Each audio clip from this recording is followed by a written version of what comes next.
Okay, I wanted to build a jig for my fingerboard. I'm building a Fender P-bass replica, and up until now I've just been buying fingerboards, or actually necks, for Telecasters and stuff like that from Stuart McDonald, Guitar Parts USA, and had pretty good luck with those. They're actually very nice, but somehow I got going on these plans and thought I'd just build the neck. And then I was going to buy a fretboard because of the, it just seems like they have to be laid out real accurate, and the dimensions are just very precise. But I don't know. I was finding that they were more than half the price of buying the whole thing with the truss rod and everything in there. So I thought, well, let me see if I can build a jig to radius this thing. And I made a little jig to cut for the fret wires, and hopefully that will work okay. And so what I did is I ended up, since I was looking for a 16 inch radius, seems to be the common size for basses, the radius for basses.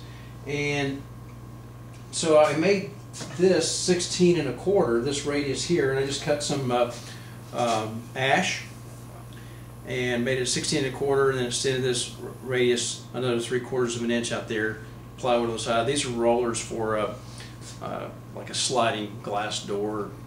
Bought at the home center. I had a couple of them around, then I went back and I saw they had a different style now, but they're the same diameter. So they're put on there, and then the cradle holds this. It just tapered it on. I just kind of put a 45 on there, and it's kind of towards the inside because that roller wouldn't straddle it all the way to the center, and I wanted that close. I didn't want it cantilevered out here, so it would tend to rock, so I wanted it real close to the side. So that's all it is just that. And then I planed some wood, a couple 1 inch, or actually 3/4, and then I planed this one down to get the height for the fingerboard.